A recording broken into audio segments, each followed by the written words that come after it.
Siang itu, ketika aku datang ke showroom milik teman suamiku, aku tak sengaja melihat mobil mewah peninggalan orang tuaku yang hilang setelah aku menikah.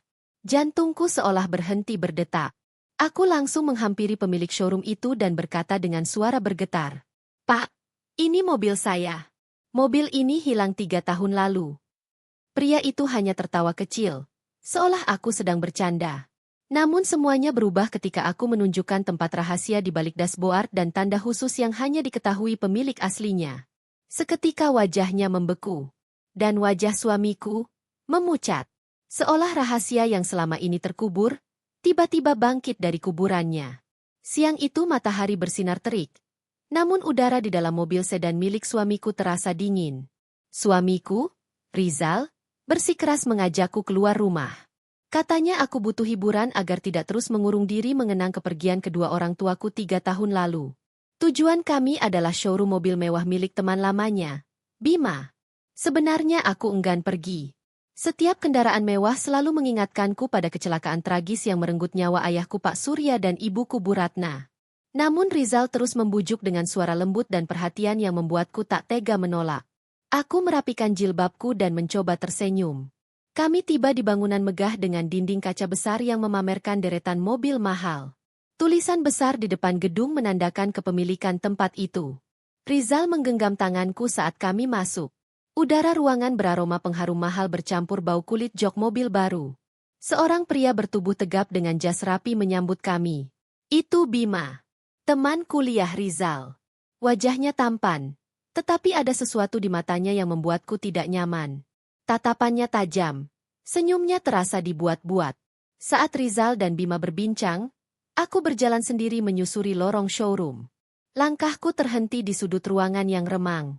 Di sana, tertutup kain penutup debu yang tersingkap, terparkir sebuah sedan klasik hitam. Napasku tertahan. Aku mengenal lekukan kap mesin itu. Bentuk lampunya. Velg antiknya. Itu bukan sekadar mobil. Itu mobil ayahku. Mobil yang dinyatakan hancur terbakar setelah kecelakaan. Polisi mengatakan bangkainya telah dilebur menjadi besi tua. Aku tidak pernah melihatnya karena Rizal melarangku dengan alasan aku akan trauma. Kini mobil itu berdiri utuh di hadapanku. Tanganku gemetar saat menyentuh bodinya. Aku mengitari mobil itu. Di pegangan pintu belakang kiri, seharusnya ada goresan tipis akibat sepeda yang pernah menyerempet mobil ayah 10 tahun lalu. Tanganku meraba. Goresan itu ada. Air mataku jatuh. Ini mobil ayah.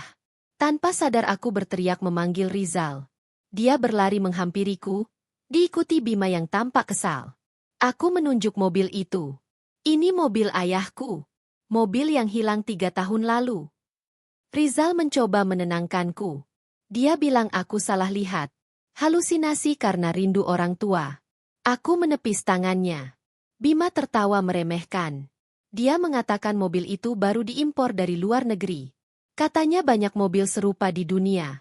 Dia bahkan menyebutku wanita histeris yang tidak mengerti otomotif. Darahku mendidih. Rizal memintaku diam agar tidak mempermalukannya. Tatapannya yang dulu lembut kini berubah menjadi peringatan. Namun aku tidak bisa diam. Aku ingat sesuatu. Tempat rahasia di dalam mobil. Ayah pernah menunjukkannya padaku. Tanpa mempedulikan larangan Bima, aku membuka pintu pengemudi. Bau kulit tua bercampur parfum maskulin khas ayah menyeruak. Aku duduk di kursi pengemudi dan mengetuk panel kayu dashboard. 2 kali di kiri. 1 kali di tengah. Tahan di kanan. Klik. Laci tipis tersembunyi terbuka. Wajah Bima membeku. Rizal memucat. Di dalam laci itu, bukan barang berharga, melainkan noda coklat tua yang mengering. Dar. Laci rahasia itu terbuka perlahan. Udara di dalam mobil terasa semakin dingin.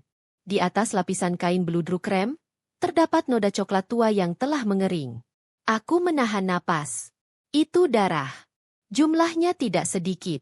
Jika ayah langsung dievakuasi ke rumah sakit, darah tidak mungkin menggenang di dalam laci rahasia yang tertutup rapat. Jantungku berdegup tak terkendali. Aku menoleh pada Rizal dan Bima. "Kenapa ada darah di sini?" tanyaku dengan suara bergetar. Bima tidak lagi tertawa. Wajahnya tegang. Ia memberi kode mata pada Rizal. Suamiku, pria yang selama ini tidur di sampingku, terlihat seperti orang asing yang ketakutan. Tanpa menjawab, Rizal mencengkeram lenganku dengan kasar dan menarikku keluar dari mobil hingga aku hampir terjatuh. Berhenti bertingkah gila, bisiknya menekan. Bima menutup pintu mobil dengan keras dan memanggil petugas keamanan. Di showroom yang dingin itu, aku menyadari satu hal. Kematian orang tuaku bukan kecelakaan biasa. Dan suamiku terlibat di dalamnya. Perjalanan pulang terasa seperti neraka. Rizal menyetir dengan kecepatan tinggi. Tangannya mencengkeram setir hingga buku-buku jarinya memutih. Aku duduk diam memeluk tas, menahan tangis. Bayangan noda darah di laci rahasia terus menghantuiku. Sikap Rizal di showroom membuka mataku. Ada sisi gelap darinya yang selama ini tak ku kenal. Sesampainya di rumah, ia menyeret lenganku masuk. Dia mendudukanku di sofa dengan dorongan kasar. Napasku tercekat. Rizal mulai berbicara dengan nada tinggi. Katanya aku mempermalukannya. Katanya aku bertindak seperti orang gila. Dia bersikeras bahwa mobil itu hanya replika. Bahwa noda itu hanyalah oli atau cat. Bahwa aku trauma. Bahwa aku berhalusinasi. Kamu butuh istirahat, bukan nuduh orang sembarangan, bentaknya. Ia pergi ke dapur dan kembali membawa segelas air serta 2 butir obat. Vitamin dan obat penenang, katanya. Dia memaksaku meminumnya. Aku menatap obat itu dengan curiga. Dulu aku akan menelannya tanpa berpikir. Tapi hari ini, kepercayaan itu retak. Aku berpura-pura menelannya. Saat ia lengah, obat itu kusimpan di balik lidah dan kubuang ke tisu. Rizal tidak sadar. Ia menuntunku ke kamar, menyelimutiku, lalu mengecup keningku. Kecupan itu terasa dingin dan palsu. Tidurlah. Besok semuanya baik-baik saja. Pintu ditutup. Terdengar suara kunci diputar dari luar. Dia mengunciku. Rasa takut merayap. Namun bersamaan dengan itu, keberanian muncul. Aku tidak boleh lemah. Aku adalah putri Pak Surya dan Bu Ratna. Aku harus mencari kebenaran. Beberapa menit kemudian, aku bangkit. Aku membuka lemari dan mengambil kotak perhiasan peninggalan ibu. Di dalamnya terdapat bros bunga teratai dari perak. Bukan bros itu yang kucari. Ibu pernah berkata bros ini memiliki fungsi ganda. Aku menggeser bagian belakangnya. Sebuah benda logam kecil jatuh ke telapak tanganku. Kunci cadangan mobil ayah. Kunci ini memiliki ukiran logo pabrikan yang khas. Jika kunci ini cocok dengan mobil di showroom, maka mobil itu benar milik ayah. Dan jika benar, Rizal dan Bima telah berbohong besar. Aku menggenggam kunci itu erat. Aku tidak gila. Tiba-tiba terdengar langkah kaki di tangga. Riz. Aku buru-buru menyembunyikan kunci kembali ke bros dan berpura-pura tidur. Ia masuk, mengamatiku lama. Lalu keluar menuju ruang kerjanya. Aku menunggu. Kemudian mengendap mendekati pintunya. Aku menempelkan telinga. Rizal sedang menelepon. Aku sudah kasih dia obat dosis tinggi. Dia tidur, bisiknya. Jantungku berdegup. Aku gak nyangka dia masih ingat cara buka dashboard itu. Sialan. Tubuhku membeku. Kalau dia tahu apa yang ada di balik lapisan bawah laci itu, tamat kita. Surat wasiat asli Pak Surya masih di sana. Air mataku menetes. Surat wasiat asli? Berarti surat yang dibacakan 3 tahun lalu? Palsu. Rizal melanjutkan. Dan paket di bagasi itu harus dipindahkan malam ini. Kalau polisi tahu ada obat terlarang di mobil itu, aku gak mau ikut terseret. Duniaku runtuh. Kecelakaan itu direncanakan. Dan kini mobil ayah digunakan untuk bisnis ilegal. Suamiku bersekongkol dengan penjahat demi harta. Namun di balik kehancuran itu, tekadku menyala. Aku tidak akan membiarkan mereka lolos. Malam itu terasa sangat panjang dan mencekam di dalam kamar tidurku yang luas. Setelah mendengar percakapan telepon Rizal yang mengerikan itu, aku kembali ke kamar dengan lutut gemetar. Aku menutup pintu pelan, memastikan engselnya tidak berbunyi. Tubuhku merosot di balik pintu. Napasku tersengal menahan tangis dan amarah yang meledak bersamaan di dada. Suamiku, pria yang selama 3 tahun ini tidur di sampingku ternyata adalah dalang di balik kematian kedua orang tuaku. Fakta itu menghantam kepalaku seperti palu godam. Namun aku tahu, Aku tidak punya waktu untuk meratapi nasib. Rizal mengira aku tertidur karena obat penenang yang tadi kubuang. Ini satu-satunya kesempatan untuk bergerak tanpa pengawasan. Aku harus menyelamatkan bukti itu. Jika mobil ayah dipindahkan malam ini seperti rencana mereka, aku akan kehilangan satu-satunya kunci untuk menyeret mereka ke penjara. Aku bangkit dan segera berganti pakaian. Aku mengenakan setelan panjang berwarna gelap agar tidak mencolok. Jilbab hitam kupilih agar mudah menyatu dengan kegelapan malam. Aku memasukkan ponsel, dompet, dan bros berisi kunci cadangan mobil ayah ke dalam tas kecil. Sebelum keluar kamar, aku menatap cermin. Wajahku pucat, mata sembab. Namun sorot mataku bukan lagi milik wanita lemah. Ada api dendam yang menyala. Aku menyelinap keluar kamar, menuruni tangga servis di belakang rumah. Garasi kosong. Mobil Rizal tidak ada. Dia sudah pergi. Dia pasti menuju showroom Bima. Aku tidak bisa menggunakan mobilku sendiri karena Rizal memasang GPS di semua kendaraan rumah. Aku berjalan kaki keluar kompleks dan memesan taksi online dari jalan raya. Udara malam terasa menusuk tulang saat aku berjalan cepat menyusuri trotoar. Setiap suara membuatku waspada. Setelah mendapatkan taksi, aku meminta sopir menurunkanku di jalan belakang showroom Bima, di area pergudangan yang gelap dan sepi. Bangunan itu tampak berbeda dari depan showroom yang mewah. Kumuh, berdebu, minim penerangan. Pintu belakang gudang sedikit terbuka. Cahaya lampu sorot memancar dari dalam. Suara mesin truk terdengar pelan. Aku mendekat dengan hati-hati, bersembunyi di balik tumpukan peti bekas.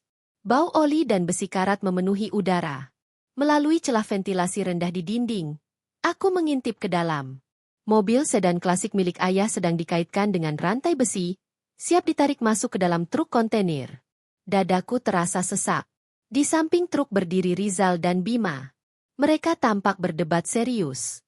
Rizal gelisah, mondar-mandir. Bima terlihat santai sambil merokok, memberi perintah pada anak buahnya. Tanganku gemetar saat mengeluarkan ponsel dan mulai merekam. Suara mereka terdengar jelas. Bima tertawa keras, mengatakan mobil itu akan aman sampai di pelabuhan dan segera dikirim keluar pulau malam ini. Pembeli tidak peduli surat-surat atau riwayat mobil. Yang penting barangnya sampai. Paket di dalamnya akan diambil di sana.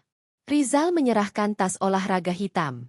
Bima membuka sedikit, terlihat tumpukan uang tunai. Rizal memohon agar surat wasiat yang ada di dashboard dimusnahkan setelah mobil sampai tujuan. Bima mengangguk sambil tersenyum licik. Adegan itu terekam jelas. Bukti transaksi ilegal. Bukti pemindahan barang bukti. Bukti persekongkolan. Aku ingin berteriak saat itu juga, tapi akal sehat menahanku. Jika aku keluar sekarang, aku bisa saja dibunuh dan dibuang tanpa jejak. Tiba-tiba salah satu anak buah Bima menoleh ke arah ventilasi. Dia berjalan mendekat. Jantungku hampir berhenti. Aku menunduk, menahan napas, merapat ke dinding beton dingin. Langkahnya semakin dekat. Lalu terdengar suara Bima memanggilnya kembali. Pria itu berbalik. Aku menghela napas panjang. Tubuhku gemetar. Aku mengintip sekali lagi. Mobil ayah sudah masuk sepenuhnya ke dalam kontainer. Pintu besi ditutup dengan dentuman keras. Truk itu mulai bergerak meninggalkan gudang. Aku merasa putus asa melihat peninggalan ayah dibawa pergi. Namun aku memiliki rekaman. Aku menunggu hingga area sepi, lalu berlari meninggalkan tempat itu. Malam itu aku tidak pulang ke rumah. Aku pergi ke satu-satunya tempat yang aman. Rumah Pak Burhan, pengacara tua keluarga kami. Saat aku mengetuk pintu rumahnya menjelang subuh, beliau membuka dengan wajah kaget. Melihat kondisiku, beliau langsung mempersilakan masuk. Di ruang tamunya yang dipenuhi buku hukum, aku menceritakan semuanya. Penemuan mobil. Darah di dashboard. Percakapan Rizal. Rekaman di gudang. Pak Burhan mendengarkan dengan wajah mengeras. Beliau mengaku selama ini curiga, tetapi tidak memiliki bukti. Setelah kematian orang tuaku, Rizal memutus aksesnya ke dokumen perusahaan dan menggunakan pengacara lain untuk mengurus warisan. Pak Burhan merasa gagal melindungi amanah sahabatnya. Pagi itu juga, beliau menunjukkan salinan laporan polisi kecelakaan 3 tahun lalu. Penyebabnya tertulis kegagalan rem. Lalu beliau menunjukkan foto buram dari saksi mata sebelum polisi datang. Bagian kolong mobil terlihat. Perhatikan kabel rem ini, katanya. Jika putus karena kecelakaan, ujungnya akan serabut. Namun di foto itu, potongannya rapi. Bekas potongan tang. Tubuhku lemas. Ayah dan ibu dibunuh. Pak Burhan kemudian menunjukkan mutasi rekening. Uang asuransi masuk rekening penampungan, lalu dipecah ke berbagai rekening. Salah satunya perusahaan cangkang milik Bima. Ada aliran dana rutin dari Rizal ke rekening Bima. Ini uang tutup mulut, kata Pak Burhan. Rizal diperas karena Bima memegang bukti pembunuhan. Aku menutup wajahku, menahan tangis. Selama 3 tahun, aku hidup bersama pembunuh orang tuaku. Namun kali ini, aku tidak akan menjadi korban. Aku menatap Pak Burhan dengan mata penuh tekad. Saya punya rencana, kataku. Dan malam itu, rencana balas keadilan mulai disusun. Aku akan pulang ke rumah sebelum Rizal menyadari aku menghilang. Aku akan berpura-pura bahwa kejadian di showroom hanyalah histeria sesaat. Aku akan meminta maaf dan kembali menjadi istri yang penurut agar dia merasa aman. Minggu depan adalah hari ulang tahunnya. Aku akan mengusulkan pesta besar di showroom Bima sebagai tanda permintaan maaf dan untuk mempererat hubungan mereka. Di pesta itulah, di depan semua kolega dan teman-teman mereka, aku akan membongkar semuanya. Pak Burhan menatapku lama. Wajahnya penuh kekhawatiran, tetapi akhirnya ia mengangguk.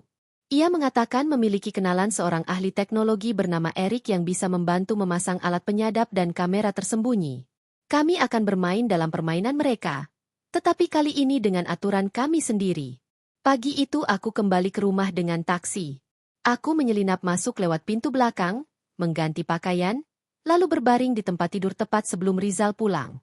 Ketika ia membuka pintu kamar, aku berpura-pura baru bangun tidur, mengucek mata dan menatapnya dengan wajah polos. Jam berapa ini? Tanyaku manja. Rizal menghela napas lega. Ia percaya obat penenangnya bekerja. Keesokan paginya aku bangun lebih awal. Aku tidak benar-benar tidur semalaman, tetapi pikiranku tajam. Aku menunaikan salat subuh, memohon kekuatan.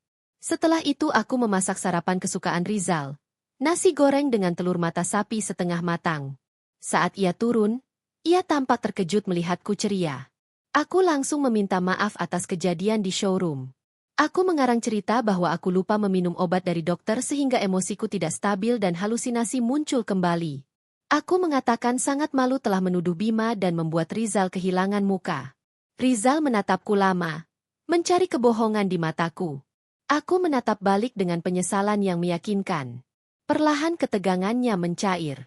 Ia memelukku, mengatakan memaafkanku dan memintaku rajin minum obat. Dalam pelukannya, aku menahan rasa jijik. Saat sarapan, aku mengingatkan bahwa minggu depan adalah ulang tahunnya yang ke-31. Aku mengusulkan pesta besar untuk memperluas jaringan bisnisnya dan sekaligus meminta maaf secara resmi kepada Bima. Wajah Rizal langsung berbinar. Ia memang suka menjadi pusat perhatian. Ia setuju, bahkan mengusulkan agar pesta diadakan di showroom Bima. Siang harinya, setelah Rizal berangkat kerja, aku bertemu Pak Burhan dan Erik di sebuah kedai kopi sepi. Erik tampak seperti pemuda biasa dengan kaos oblong dan topi terbalik, tetapi keahliannya luar biasa. Ia menunjukkan alat penyadap kecil seukuran kancing dan kamera mikro yang bisa disembunyikan di berbagai tempat. Rencananya sederhana namun berisiko. Aku akan memasang alat pelacak pada jas Rizal. Erik akan menyamar sebagai kru dekorasi pesta untuk menyelinap ke kantor Bima dan memasang penyadap di sana. 2 hari kemudian, kami melakukan survei lokasi pesta. Aku datang dengan senyum ramah dan membawa bingkisan makanan untuk Bima. Ia menyambutku dengan ramah yang dibuat-buat. Saat Rizal dan Bima sibuk mencicipi makanan, Erik dan tim dekorasi palsunya mulai mengukur ruangan. Aku sengaja mengalihkan perhatian Bima dengan banyak pertanyaan tentang tata letak panggung dan pencahayaan. Saat aku pura-pura menumpahkan minuman ke baju Rizal dan menciptakan keributan kecil, Erik berhasil menyelinap ke kantor Bima dan memasang penyadap serta kamera yang mengarah ke brankas. Malam harinya, di kamar mandi, aku memasang earphone dan membuka aplikasi kalkulator palsu yang terhubung ke penyadap. Suara Rizal dan Bima terdengar jelas. Bima bertanya apakah aku benar-benar sudah sembuh atau hanya pura-pura bodoh. Rizal menjawab bahwa aku aman, bahwa obat penenang membuatku lemah, bahwa aku hanya wanita rumahan yang tidak punya nyali. Tanganku mengepal. Percakapan mereka berlanjut. Mobil itu sudah aman di gudang transit pelabuhan dan akan dikirim besok malam. Setelah paket obat diambil, mobil akan dipres menjadi besi tua. Rizal berjanji akan mencairkan deposito atas namaku setelah pesta ulang tahun, memanfaatkan rasa bersalahku untuk mendapatkan tanda tanganku. Lalu Bima menyebut bahwa alat pemotong kabel dan surat wasiat asli disimpan di brankas kantornya. Itu jaminan agar Rizal tetap menjadi mesin ATM-nya. Aku mematikan rekaman dengan tangan gemetar. Kami kini tahu di mana bukti pembunuhan disimpan. Pesta ulang tahun Rizal menjadi batas waktu terakhir. Kami harus mendapatkan isi brankas itu sebelum mobil ayah dihancurkan dan sebelum Rizal menguras hartaku. Malam pesta akhirnya tiba. Showroom Bima disulap menjadi ballroom mewah. Lampu kristal menggantung, kain sutra menutupi dinding beton, dan mobil-mobil mewah dipinggirkan. Para tamu berdatangan. Rekan bisnis Rizal, kolega Bima, dan kerabat jauh. Aku berdiri di samping Rizal menyambut tamu dengan gaun biru dongker dan hijab senada. Ia tampak bangga memperkenalkanku sebagai istri setia. Di dalam hatiku, aku menahan rasa muak. Tidak ada minuman beralkohol di pesta itu, atas permintaanku. Aku ingin semua orang sadar saat kebenaran terungkap. Erik, menyamar sebagai pelayan catering, berjalan membawa nampan menuju lorong kantor. Saat Rizal memberikan pidato di panggung, Erik memberi kode mata padaku. Ia menyelinap ke kantor Bima. Tugasku adalah mengalihkan perhatian. Aku naik ke panggung dan memuji Rizal sebagai suami luar biasa. Kata-kataku begitu manis hingga beberapa tamu terharu. Rizal tampak sangat puas. Di layar ponselku, kamera mikro menunjukkan Erik berhasil membuka pintu kantor dan sedang berhadapan dengan brankas. Waktu terasa berjalan lambat. Tiba-tiba aku melihat Bima memeriksa ponselnya. Sistem keamanannya mungkin mengirim notifikasi. Ia mulai bergerak menuju lorong. Aku segera mengundangnya naik ke panggung untuk menerima apresiasi sebagai sahabat terbaik Rizal. Sorot lampu panggung membuatnya tak punya pilihan selain maju. Aku menahannya di panggung dengan sesi foto berulang-ulang. Ponselku bergetar. Erik berhasil membuka brankas. Ia mendapatkan alat pemotong kabel, surat wasiat asli, dan buku catatan transaksi narkoba. Namun saat ia keluar, salah satu anak buah Bima memergokinya. Teriakan, maling, menggema. Musik berhenti. Tamu-tamu panik. Bima mendorongku hingga jatuh dari panggung dan berlari ke lorong sambil mengeluarkan pistol. Jeritan memenuhi ruangan. Erik berlari keluar, melempar tas berisi barang bukti ke arah Pak Burhan yang menyamar sebagai tamu. Pak Burhan menangkapnya dan membaur dengan kerumunan. Bima menembakkan pistol ke langit-langit, memerintahkan semua pintu ditutup. Matanya lalu tertuju padaku. Istrimu ini pengkhianat, teriaknya pada Rizal sambil menodongkan pistol ke arahku. Sirene polisi terdengar dari luar. Bima mencengkeram jilbabku dan menyeretku sebagai tameng hidup. Dan malam itu, topeng mereka akhirnya runtuh di depan semua orang. Jeritan ketakutan menggema di seluruh ruangan showroom yang luas itu. Para tamu berhamburan mencari perlindungan di balik meja, di bawah panggung, atau berlari menuju pintu keluar yang kini dijaga polisi. Sirene meraung-raung di luar gedung, lampu merah dan biru berkilatan menembus dinding kaca, menciptakan suasana kacau yang mencekam. Aku merasakan dinginnya laras pistol menempel di pelipisku.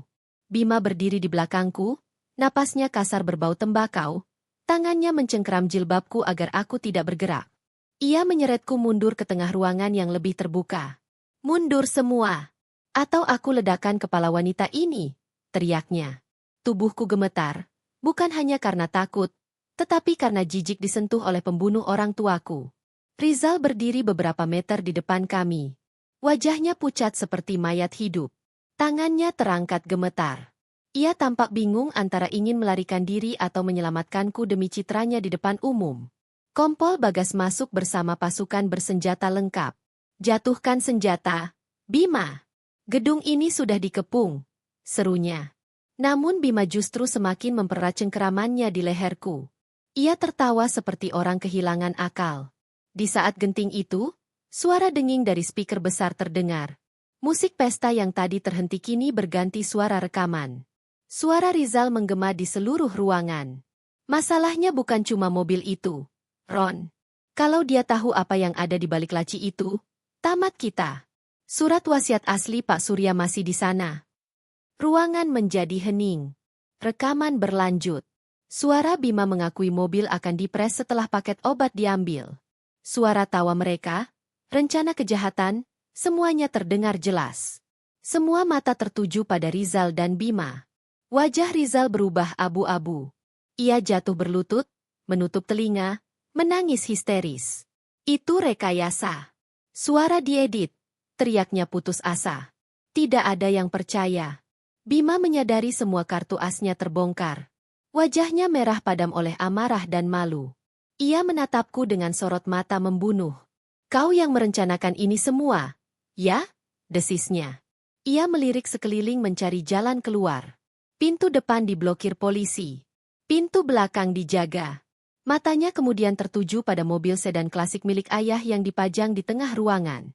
Mobil itu belum sempat dikirim. Ia melihatnya sebagai kendaraan pelarian. Bangun, Rizal. Masuk ke mobil itu. Bentaknya. Rizal menggeleng lemah, tetapi Bima melepaskan tembakan peringatan di lantai. Rizal menjerit dan berlari ke kursi pengemudi. Bima menyeretku ke mobil dan mendorongku masuk ke jok belakang. Bau interior mobil ayah menyergap indera penciumanku. Bima masuk di sampingku, pistol masih menempel di pinggangku. Rizal duduk di kursi pengemudi, tangan gemetar. Cepat nyalakan, bentak Bima. Rizal memutar kunci. Suara starter berputar. Mesin tidak menyala. Ia mencoba lagi. Tetap gagal. Kenapa tidak mau hidup? Teriak Bima panik. Rizal hampir menangis. Ia memutar kunci berkali-kali. Mesin tetap mati. Aku duduk tenang di samping Bima. Percuma, kataku pelan. Mereka menoleh serentak. Apa maksudmu? Geram Bima. Ayahku memodifikasi sistem keamanan mobil ini. Kunci itu hanya untuk listrikan dasar. Untuk menyalakan mesin, dibutuhkan otorisasi sidik jari. Di mana bendanya? Bentaknya. Aku mengangkat jari telunjukku. Hanya ada 2 sidik jari yang terdaftar. Ayahku dan aku. Wajah Bima pucat pasi. Ia mencoba membuka pintu, tetapi terkunci. Rizal menekan tombol unlock, tidak berfungsi. Lampu indikator keamanan berkedip merah cepat. Begitu kunci diputar tanpa otorisasi, sistem lockdown aktif. Jelasku. Pintu terkunci dari dalam dan luar. Kaca anti peluru. Oksigen di dalam hanya cukup beberapa jam. Bima meraung marah. Ia mengarahkan pistol ke wajahku. Kalau aku mati, aku ajak kau mati. Tembak, kataku tenang. Polisi di luar akan langsung memberondong mobil ini. Tangannya gemetar. Ia sadar ia terjebak. Rizal mulai panik. Ia memukul kaca, berteriak minta tolong. Aku cuma disuruh. Arina, tolong buka pintunya. Aku suamimu. Aku menatapnya dingin. Kau bukan suamiku. Kau parasit yang menumpang hidup di rumahku. Ia terisak di atas setir. Di luar, kompol Bagas memperingatkan melalui pengeras suara agar mereka menyerah. Bima menatapku dengan putus asa. Kekuatan di tangannya melemah. Saat itulah aku menekan tombol darurat tersembunyi di sandaran tangan kursi belakang. Terdengar desis hidrolik. Kunci pintu di sampingku terbuka. Bima terkejut. Ia mencoba mengangkat pistol. Aku menendang tangannya sekuat tenaga. Pistol terlepas. Aku membuka pintu dan menggulingkan tubuhku keluar. Serbu! Teriak kompol Bagas. Polisi memecahkan kaca depan mobil. Rizal ditarik keluar sambil berteriak minta ampun. Bima mencoba melawan, tetapi gas air mata ditembakkan ke dalam mobil. Ia batuk hebat dan akhirnya menyerah saat ditarik keluar dan diborgol. Aku berdiri dibantu Pak Burhan. Aku merapikan jilbabku dan menatap 2 pria yang kini tiarap di lantai. Tidak ada rasa kasihan. Hanya lega. Malam itu, di dalam mobil peninggalan ayahku, keadilan menemukan jalannya. Kekacauan perlahan mereda. Tamu digiring keluar sebagai saksi. Polisi memasang garis kuning. Kompol Bagas menghampiri dan mengucapkan terima kasih atas keberanianku, meski menegur karena risikonya besar. Polisi kemudian membuka bagasi mobil ayah. Di balik dinding palsu, ditemukan puluhan bungkusan berisi serbuk putih dan pil berwarna-warni. Obat terlarang. Nilainya miliaran rupiah. Rizal menjerit histeris, bersumpah tidak tahu. Ia memohon padaku. Aku memalingkan wajah. Ia memilih keserakahan. Ia harus menanggung akibatnya. Penggeledahan berlanjut ke kantor Bima. Data transaksi narkoba 5 tahun terakhir ditemukan. Showroom itu hanyalah kedok pencucian uang. Kerajaan Bima runtuh malam itu. 6 bulan kemudian, ruang sidang penuh sesak. Aku duduk di barisan depan bersama Pak Burhan. Di kursi terdakwa, Bima dan Rizal tampak seperti bayangan manusia. Hakim menjatuhkan hukuman mati kepada Bima atas pembunuhan berencana, narkotika, dan kepemilikan senjata ilegal.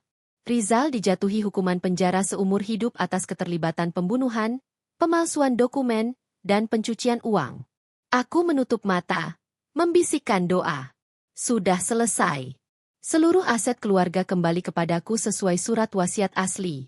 Showroom itu kubeli melalui lelang negara dan kuubah menjadi Yayasan Surya Ratna, pusat pelatihan dan rumah singgah bagi anak yatim serta korban penyalahgunaan obat terlarang. Di halaman yayasan, mobil sedan klasik ayah terparkir anggun.